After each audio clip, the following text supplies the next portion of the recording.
Escribió una mujer una carta al señor Juan MacArthur y le dijo lo siguiente: yo soy una mujer cristiana de 27 años. Cuando tenía 17, aborté. Y no puedo describir el enojo y la desesperación que sentí. La relación con mis papás no era buena cuando yo me embaracé, por lo que abandoné mi hogar para ocultar mi pecado. Me puse a trabajar hasta que terminé mi preparatoria, viviendo en un infierno de culpa. No tenía a quien compartirle mi problema y vivía aterrorizada. Fui a una organización llamada Planned Parenthood en los Estados Unidos y les expuse que yo quería tener a mi bebito. Pero me dijeron que yo estaba loca y no me ofrecieron ninguna otra alternativa más que el aborto. La odisea fue una pesadilla, dice ella, que nunca olvidaré. Yo recuerdo que el doctor que estaba realizando el aborto estaba cantando temas de ópera mientras lo hacía. Lloré después de mi aborto por muchos meses. Lo único que me sacó del abismo fue el hecho de que Jesucristo me perdonó un día. Y con su bendición tengo ahora 3 preciosos niños que Dios me dio después de este aborto. Y siempre me estoy recordando a mí misma, por cuanto Cristo me perdonó, que en el cielo tendré en mis brazos y veré a mi bebito que aborté, al cual nunca conocí. Y yo creo esto con todo mi corazón. Cuando Cristo nos perdona y entra al corazón de una mujer que ha cometido un acto como el mencionado, podrá ver a su bebito que quien nunca conoció. Para entrar de lleno al tema, voy a hacer varias preguntas. La primera pregunta: ¿cómo es un bebito antes de nacer? Ya sea en un embarazo legítimo o ilegítimo. ¿Es lo mismo ser embarazada legítimamente en el matrimonio por el esposo? ¿Hay alguna diferencia en un embarazo ilegítimo cuando por violación o incesto, cuando una hija es violada por su padre o por su hermano o quizá por algún familiar cercano? ¿Es lo mismo este embarazo o no? La palabra de Dios nos dice que es absolutamente igual.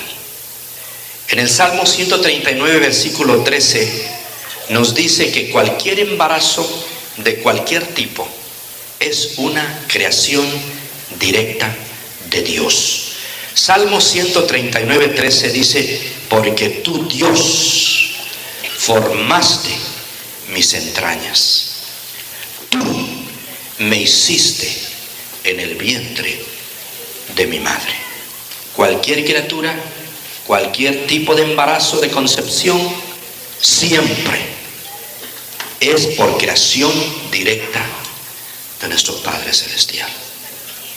Ahora, quizá hubo un embarazo por un medio ilegítimo, o el niño viene mal formado. ¿Puede ser esto una creación de Dios? El Señor nos dice: sí, es mi creación. Éxodo 4:11 dice el Señor: y Jehová le respondió: ¿quién dio la boca al hombre? ¿Quién hizo al mudo y al sordo, al que ve y al ciego? ¿No soy yo Jehová? Yo hice al sordo, yo hice al mudo, yo hice al ciego. Por lo tanto, un embarazo siempre es creación de Dios, aunque venga mal formado. En Juan 9:13 se nos dice que el Señor Jesucristo venía pasando con sus discípulos y de repente ven a un hombre ciego de nacimiento. Y los discípulos le hacen la pregunta al Señor Jesús: Rabí, ¿quién pecó? ¿Este porque está ciego o sus padres? Él no podía haber pecado, porque si él nació ciego, entonces el asunto nada más quedaba en que a lo mejor sus papás habían pecado. Pero el Señor respondió: no es que pecó este, ni tampoco sus padres, sino para que las obras de Dios se manifiesten en él. Yo lo hice ciego, porque voy a demostrar que el Hijo del Hombre tiene poder para perdonar pecados, y a este ciego le voy a dar la vista ahora mismo, y el Señor lo sanó. Lo que aparentemente se ve como algo negativo, para el Señor todas las cosas obran para bien, porque tenemos un Dios hermoso y misericordioso. El bebé, queremos aclarar, no es un órgano más de la madre. Hay un movimiento aterrador satánico pro aborto que asegura y predica que el bebé es un órgano más de la madre. No es así.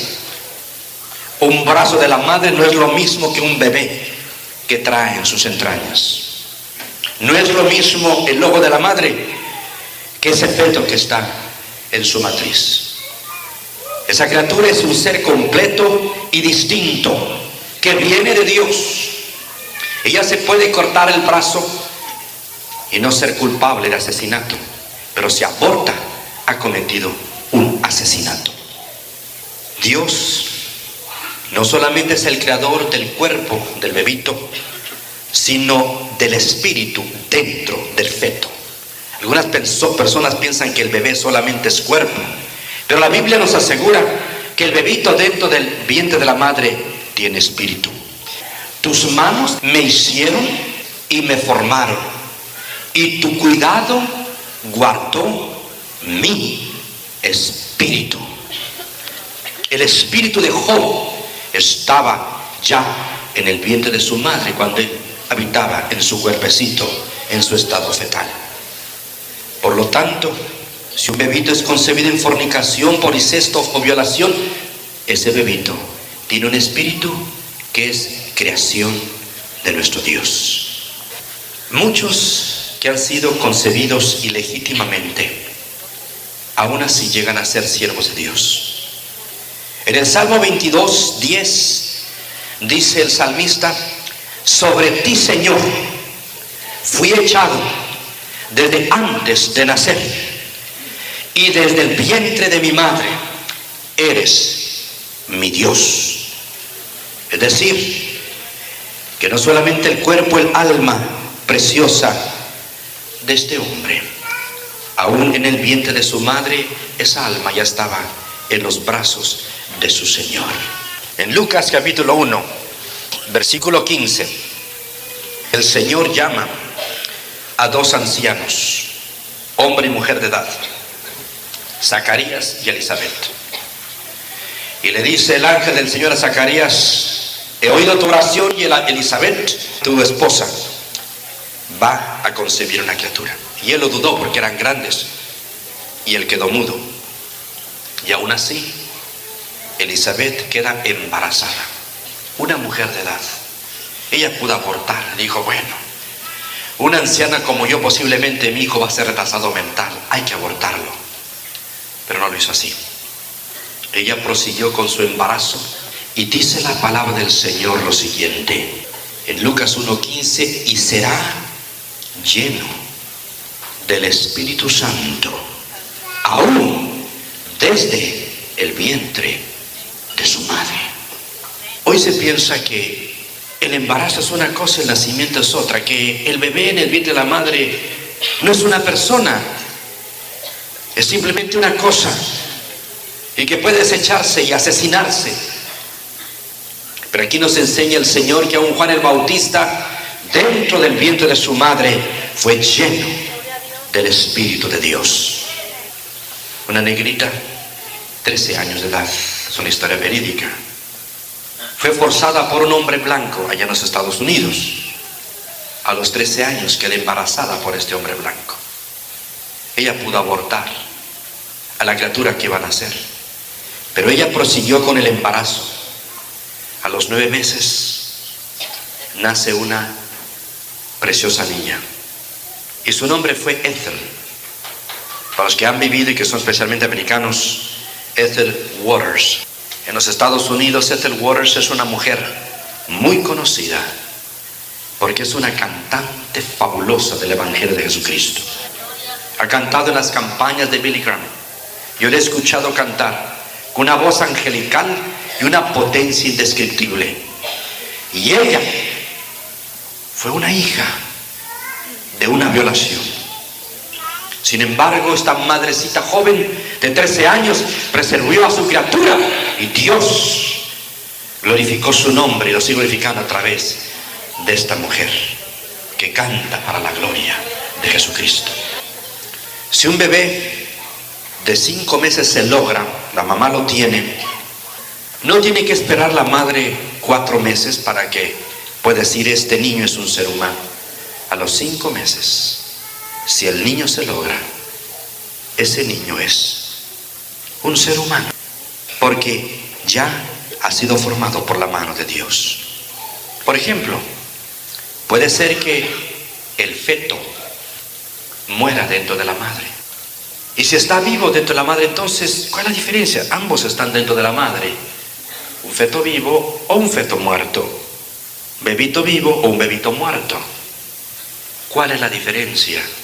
La dice Santiago 1:6. El cuerpo sin espíritu está muerto. Dentro del vientre de la madre, cuando un bebito muere, el espíritu de ese bebito va a la presencia del Señor. El espíritu, el cuerpo sin espíritu está muerto. Y por eso se van a ver millones de bebitos en el cielo.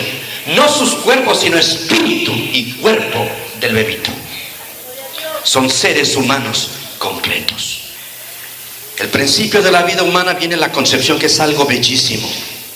El doctor Jerome Jung, de la genética fundamental de la Universidad de París, dice, especializado precisamente en la genética, tan pronto como los 23 cromosomas paternos que están en el núcleo de la célula paternal, el espermatozoide, se unen con los 23 cromosomas de la célula femenina, el óvulo.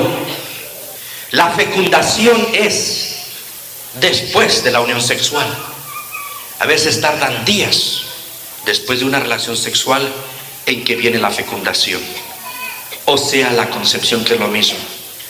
Cuando esta célula masculina alcanza el óvulo femenino y los 23 cromosomas de este espermatozoide se unen a los 23 cromosomas del óvulo de la mujer, haciendo una preciosísima unión. Y los cromosomas que contiene cada uno genes son los que están transportando y transmitiendo las características preciosas de papá y mamá sobre esa criaturita. Así es que este doctor Jung menciona que cuando hay esta fecundación, este intercambio y unión de cromosomas, se encuentran presentes en la concepción la totalidad de los ingredientes genéticos y todas ya las características distintivas del individuo concebido en ese instante de la concepción. Es algo infinitamente maravilloso, porque todavía ese óvulo fecundado es invisible para nuestros ojos, puede ser visto en microscopio, pero ahí están todas las características propias del individuo. A los 2 meses, el embrión es más pequeño que un dedo pulgar, cabe en la cáscara de una nuez, pero tiene todos los miembros formados ya: manos, pies, piernas. El cerebro está formado, el corazón ya lleva 1 mes latiendo, aún ya se pueden reconocer a los 2 meses las huellas digitales, porque un nuevo ser ha sido formado y no lo podemos discutir ni dudar. Por lo tanto, la concepción es un acto directo de Dios. Con sus manos el Señor, nos dice su palabra, Él tomó el polvo de la tierra e hizo al hombre. Tomó del costado del hombre la costilla y carne para hacer a la mujer. Y Dios con sus manos toma estas 2 células en la concepción para formarte y para formarme. Si yo puedo decir que Dios es mi creador y tú puedes decir que Dios es tu creador, tenemos que decir que Dios es el creador de todo ser humano y Él los ama por virtud de su omnipotente creación. Bajo ningún concepto Dios está de acuerdo con el pecado. Él detesta la fornicación, Él detesta la violación, Él detesta el incesto. De tal manera que los que no han practicado, dice la Biblia, que no pueden entrar en el reino de Dios, a menos que acepten a Cristo y a este crucificado y resucitado. Sin embargo, en su soberana sabiduría, Él permite que las cosas malas obren para bien. Judas, un endemoniado que comía con el Señor, traicionó a Jesucristo, vendió por 30 piezas de plata al Señor Jesucristo. Y según el registro bíblico, el peor de los pecados, dice el mismo Señor Jesucristo, fue el pecado de Judas, de haberle traicionado y haberle entregado. Pero dentro de esta maraña de pecados inmundos de Judas, vino por esa traición la salvación. Lo traicionó, lo entregó, fue crucificado, pero el Señor permitió que a través de esto, por su muerte, por su sangre derramada, puedes ahora tener salvación, y todo ser humano puede ser perdonado y limpiado de su pecado. Dios utilizó entonces la caída de un Judas para la salvación del ser humano. ¿Qué pecado tan bajo? Los soldados romanos gentiles traspasar las manos inocentes, bellas, tiernas del Hijo de Dios, que hacían sanidades, milagros y maravillas, y lo clavaron. Y también sus pies, que caminaron en esos senderos para llevar la salvación, salud y vida eterna. También pusieron sobre su cabeza esa corona de espinas, en esa hermosísima cabeza de nuestro Señor Jesús, llena de sabiduría y de conocimiento. Y también su pecho sagrado fue traspasado por los soldados romanos, y su espalda lacerada por los azotes. Mucha sangre se derramó. Pero precisamente dentro del pecado y la bajeza del pecado, la sangre que fue derramada, a pesar de que fue realizada por hombres sin el temor de Dios, la sangre tiene el poder en esta tarde de perdonar tus pecados y los míos. Tiene el poder de echar fuera todos los demonios. Tiene el poder de hacer nuestras vidas nuevas. Tiene el poder de cambiar tu corazón de piedra y hacer un corazón suave. Brotó la sangre preciosa de Cristo, que nos limpia de todo pecado. Y nada ni nadie puede perdonar nuestros pecados más que la sangre que Jesús derramó en la cruz del Calvario. Por lo tanto, dentro de la inmundicia del pecado, Dios tiene el poder de crear Él mismo un precioso y nuevo ser llamado un bebito. Dentro de la inmundicia del pecado, Dios tiene el poder, la gracia y la sabiduría de crear en medio de ello un precioso y bello bebito, el cual debe ser conservado y guardado y permitírsele la vida, porque solo Dios es el autor de la vida y de la muerte. Dios podía cerrarle el vientre a una madre violada, a una mujer que fue afectada por el incesto. Dice Génesis 20:18, porque Jehová había cerrado completamente toda matriz de la casa de Abimelech a causa de Sara, mujer de Abraham. Abimelech era el rey. Entonces él la invitó a su casa, a Sara. Era una mujer bella, pero por cuanto Dios amaba a Abraham y amaba a Sara, entonces cerró el vientre el Señor de todas las mujeres del reino de Abimelech, porque Dios tiene el poder. Y si Él permite entonces un embarazo, tenemos nosotros que caminar paralelamente con el Hijo de Dios, no en contra de Él. Y quiero decirte que un aborto no solo destruye a un bebé, sino una vida completa. Destruyes una niñez, una juventud, un estado de madurez y los descendientes de él. Dice la palabra del Señor en Jeremías 1:5, hablando del profeta: antes que te formase en el vientre te conocí, Jeremías, y antes que nacieses te santifiqué y te di por profeta a las naciones. Jeremías, antes de la concepción, yo había visto tu vida, que tú eras mi profeta. Yo sabía lo que tú ibas a hacer. Y cuando Dios con sus manos concibe en el vientre de una madre, Él conoce a esa criaturita. Él sabe quién es. Él conoce hacia dónde va. ¿Y quién es el que se atreva a decir, hay que destruir a ese embrión? Y la gente se está atreviendo a desafiar la soberanía de Dios. Pero Dios no puede ser burlado. Todo lo que el hombre está sembrando, eso también segará. En un aborto, entonces, no solamente se le quita la vida a un bebito, sino se quita la vida a un niño, porque ese bebito va a ser niño, va a ser padre, va a tener hijos y nietos. ¿Se imaginan lo terrible y desastroso del aborto?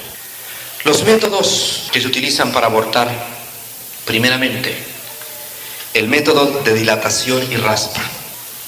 Después, cuando una mujer quiere abortar, de dilatar el cuello de la matriz, que está herméticamente cerrado, tiene que forzarse el cuello de la matriz a abrirse. Por eso muchas ocasiones una mujer que tuvo un aborto, después les es difícil quedarse embarazada, porque han forzado el músculo que estaba cerrado para abrirse. Introducen un instrumento en forma de un pequeño asadón y raspan la pared interna de la matriz, haciendo pedazos al bebito, haciendo pedazos la placenta, para extirpar de esta manera al bebito muerto y hecho pedazos. Esa es una forma. Hay otra forma para abortar: la succión. Se introduce en la matriz de la madre, también tiene que dilatarse el cuello de la matriz, y se introduce un pequeño tubo succionador como una aspiradora, y se succiona al bebito y a la matriz, haciéndolo pedazos, y va a terminar en un frasco hecho pedazos. El tercer tipo, el aborto salino. Después de 16 semanas, este bebito está rodeado de líquido amniótico, que es colchón, protección para el bebé. Entonces, a la madre se le introduce una aguja en el abdomen que llega hasta el interior de la matriz, al líquido amniótico, y se le inyecta una solución de sal concentrada. Y entonces esta sal, lo primero que va a hacer es destruir los pequeños pulmones del niño y su aparato digestivo, el estómago y el esófago del niño. Y este líquido salino, por 1 hora completa, va a estar quemando la piel inocente del bebito. Al día siguiente, arroja la madre a este bebito muerto, quemado por este líquido salino. Y le toma 1 hora al niño para morir, asado en esa forma. El cuarto, histerectomía. Se abre el abdomen como en una cesárea, pero en este caso no es para preservar la vida del niño. Se saca al bebé de la matriz y se la deja morir en el bote de la basura. El último método es por la prostaglandina. Es una sustancia que, aplicada en la matriz, expulsa al feto. Pero muchas veces el feto nace vivo, en otras ocasiones nace muerto. Y al igual que el método anterior, se tira el bebito a la basura y ahí muere. Ustedes saben que el aborto se ha legalizado en muchos países. El 29 de enero de 1973, la Suprema Corte de los Estados Unidos legalizó el aborto porque fueron presionados por grupos pro aborto. El primer año, cerca de 1,5 millones de niños fue abortado por estos métodos. Los últimos años ya van hasta 2 millones de niños que se abortan por año. El país número 1 en abortos es China. El segundo país en abortos son los Estados Unidos. El tercer país en abortos es la India. 500,000 de niños se abortan. Y 500,000 se aborta al año. Me quedo sorprendido al leer las listas que la Gran Bretaña, Francia y Alemania pasan de los 150,000 abortos por año. Y quiero decirles que al año se abortan 60 millones de criaturas en el mundo. A México se le embargó todos los productos derivados del atún, porque al hacerlo Al pescar el atún, morían delfines. Y se cerró la venta a nuestro país del norte, porque nosotros matamos a algunos delfines. ¿Y qué hace acerca de los bebitos? El doctor Domínguez dice que los lunes a las afueras de las clínicas de Nueva York de aborto se pueden encontrar hasta 70 bolsas de basura llenas de los desechos de los cuerpecitos abortados. ¿Cuáles son las consecuencias entonces del aborto? Quiero decirte en primer lugar, mi amigo, que es un horrendo pecado delante de Dios. El Señor nos dice claramente en Éxodo 20:13, no matarás. En Proverbios capítulo 6, versículos 16 y 17, dice el Señor, 6 cosas aborrece Jehová. Y dentro de las 6 dice, las manos derramadoras de sangre inocente. ¿Qué más sangre inocente que la de un bebito en el vientre de su madre? Dios demanda en su justicia la sangre del que derrama sangre inocente. En Génesis 9:6 dice, el que derramare sangre de hombre, así dice el Señor, por el hombre su sangre será derramada, porque a imagen de Dios se has hecho el hombre. Yo creo a pie juntillas, hermanos, en la pena de muerte, es bíblica.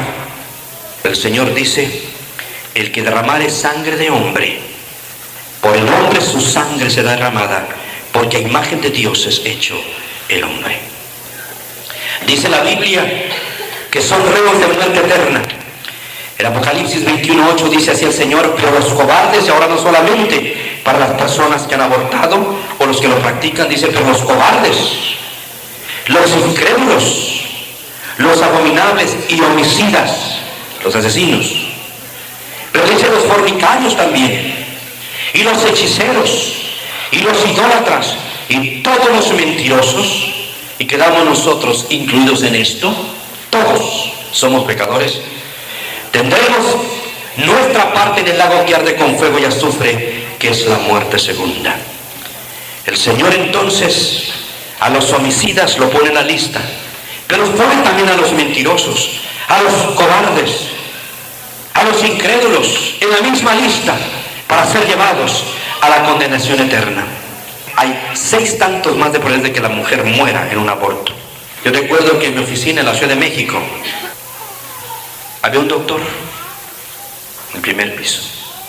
Y un día cuando llegué a la oficina, hace varios años, noté una grande conmoción allá en el edificio. No sabía lo que pasaba. Y veía como una pequeña turba enfurecida. ¿Qué será? Después ya supe. Es que los padres de una muchacha querían quemar el consultorio del doctor y querían matar al médico.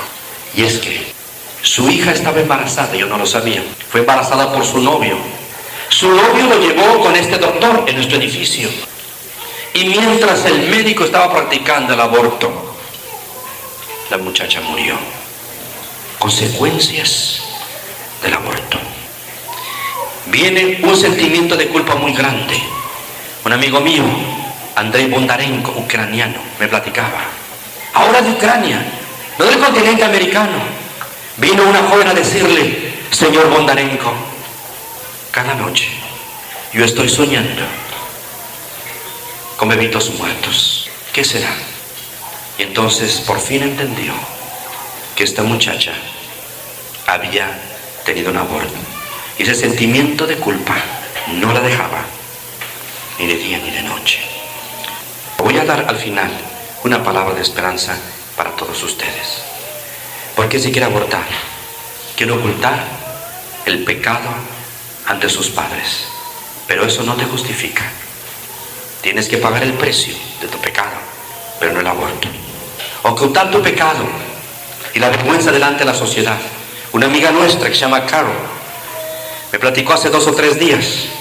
Dice, yo estuve trabajando en las clínicas de abortos por cerca de 5 años. Yo como cristiana iba para ver a las muchachas, la gran mayoría muchachas blancas, jóvenes. Yo les preguntaba, ¿por qué quieres abortar? Y su respuesta era, simplemente porque no es conveniente tener un bebé. Asesinar a un bebito porque no es conveniente tenerlo. Qué cosa tan tremenda. Dios no puede aceptar esta razón.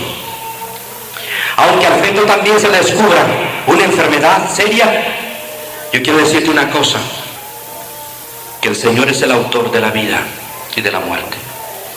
Entonces, si las malas noticias vienen, tu hijo viene enfermo, lo primero que vas a hacer es decirle: Señor, lo pongo en tus manos. Si tú te lo quieres llevar, gloria a tu nombre. Si tú lo quieres dejar, gloria a tu nombre. Pero no me permitas que mis manos o mi corazón decida algo en contra de quitarle la vida a esta criatura que tú me has dado. Dios tiene el poder si es su voluntad, y cuando una mujer le entrega a este niño a su Dios creador, Dios le puede quitar la vida. Pero si al Señor no le place y le da vida, quiere decir que tú puedes cuidar y mantener ese bebito. Bien, ya estamos terminando. ¿Por qué, mis amigas, no se debe de abortar? Hemos dicho porque es un asesinato. Y porque la Biblia no enseña eso. En Éxodo 21, 22 y 23 dice así: si algunos riñeren, dos hombres estuvieran peleando y estaba ahí una mujer que es el esposo de uno de ellos, e hiriera a una mujer embarazada y ésta abortare, pero sin haber muerte, serán penados conforme lo impusiere el marido de la mujer. Mas si hubiere muerte, entonces pagarás vida por vida. Así dice el Señor: pagarás vida por vida. Si hay un aborto por causa de una pelea. Ahora, quiero decirles a alguna persona que diga: bueno, en el caso de un incesto, ¿nacerá un niño saludable y normal? Estando allá en un estado del sureste del país, viene una jovencita para decirme: quiero que por favor ore por mi bebito. Era un bebito hermoso y yo oré por él. Lindo el bebito. Y después supe que era hijo de un incesto. El papá había violado a esta muchacha, pero estaba este niño precioso, un niño hermoso, a pesar de haber sido un incesto. No te preocupes, el Señor sabe cuidar lo que Él ha creado en el vientre de la madre. Yo te aconsejo, si tienes algún problema de este tipo, que pidas a personas justas orientación, pero está dispuesta a pagar el precio. Y nunca te arrepentirás de haber pagado el precio, de haber cuidado al bebito que Dios puso en tus entrañas, sea el origen que sea de esta criaturita. Y recordemos que Dios se compadece del débil y del necesitado. En el Salmo 82:3 dice el Señor: defender al débil, porque Dios lo defiende, y al huérfano está Él del lado del huérfano, hacer justicia al afligido y al menesteroso. ¿Quién más débil que un bebé? Pero mi querida amiga, tú también quizás estás débil. El Señor está de tu lado. Acércate a Cristo Jesús. El Señor es tu creador. Él ama a los niños y Él te ama a ti también. Dice el Señor acerca de los bebitos en Mateo 18:10: mirad que no menospreciéis a uno de estos pequeñitos, porque os digo que sus ángeles, ya están los ángeles viendo a ese bebé en el vientre de la madre, en los cielos ven siempre el rostro de mi Padre que está en los cielos. La solución maravillosa: que Cristo nos ama a todos nosotros, porque de tal manera amó Dios al mundo. Dios te ama, Dios me ama, porque somos fruto de sus manos. No importa el origen humano, pero somos el fruto de su creación. Sus manos te crearon y a mí también. Por eso Él me ama, por cuanto Él es amor. Él te ama, Él me ama. Pero además, el Señor nos quiere perdonar a todo ser humano. Hemos hablado del aborto, pero esto no nos excluye a ninguno de nosotros, porque todos somos pecadores. Todos los que estamos aquí principiando conmigo, todos somos pecadores. Somos rebeldes. Todos somos rebeldes. Unos más, otros menos. Todos desobedecemos. Unos más, otros menos. Todos mentimos. Unos más, otros menos. Ha habido fornicación quizá, adulterio, idolatría, rencores profundos en el corazón, sentimiento de venganza. Ha habido maldiciones, vicio, orgullo. Dios, de su palabra, a todos nos involucra como seres humanos pecadores. Y todos los que estamos aquí. Y dice la Biblia: porque la paga del pecado es la muerte. Mi amigo, el haber pecado contra Dios nos hace a nosotros estar en deuda con nuestro Padre Celestial. Pero el Señor nos quiere perdonar. Dice en Hebreos 8:12, nunca más me acordaré de sus pecados ni de sus iniquidades. Si en esta tarde el Señor Jesucristo te perdona, Él se va a olvidar de tus pecados, lo va a echar para siempre fuera de Él y fuera de ti. Recuerdo dos jovencitos en la Ciudad de México que habían fornicado, ya no estaba esperando, pero habían fornicado. Eran novios y venían llorando. Me dijo, señor Villanueva, hemos hecho esto, estamos muy tristes. Y yo les dije, Cristo les ama y les quiere perdonar. Y ellos le dijeron, Señor Jesús, perdónanos. Gracias por morir en la cruz por mí. Ven a mi corazón. Ellos recibieron al Señor en su corazón y me dijeron estas palabras tan pronto terminamos de orar. Tan pronto recibieron a Cristo. Me dicen, qué extraño.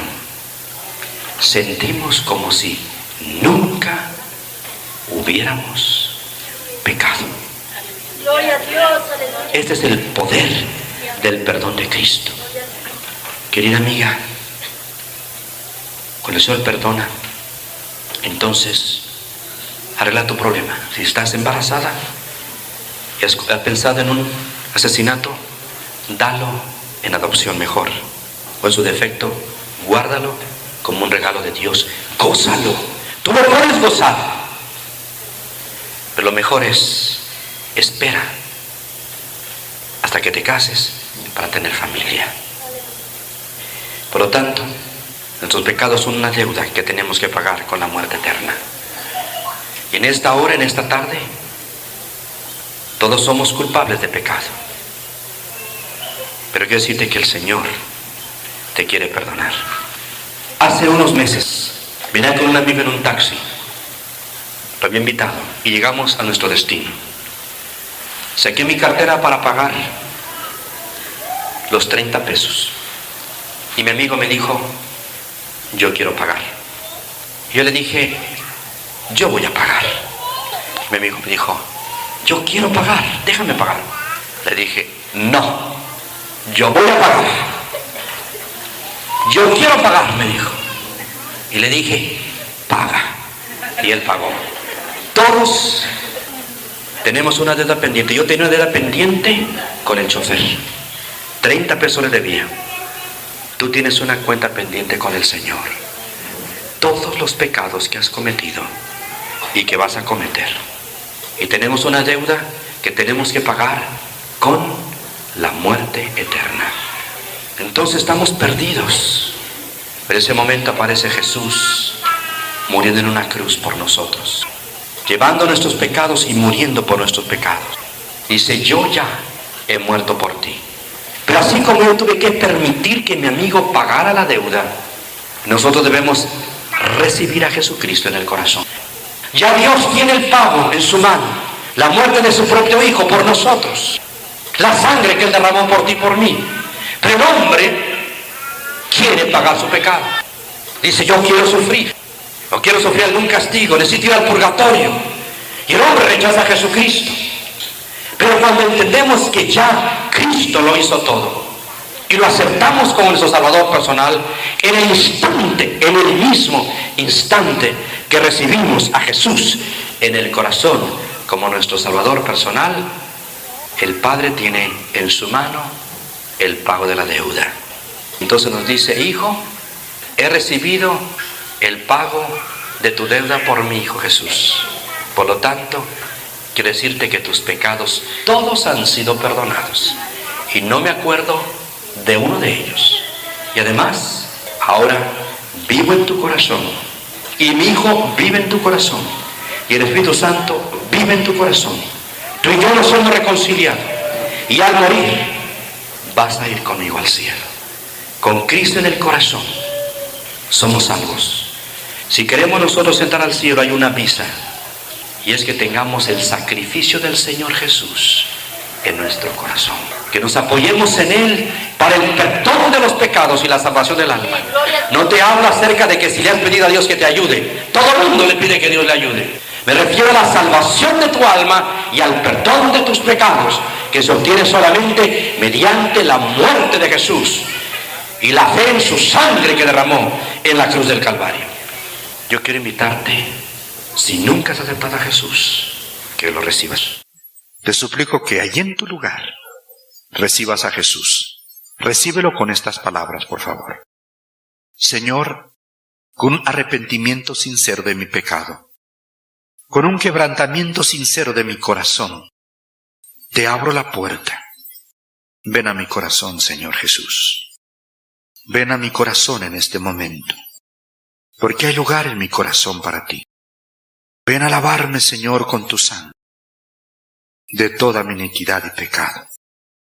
Te recibo en mi corazón, como mi único y suficiente Salvador y Señor de mi vida.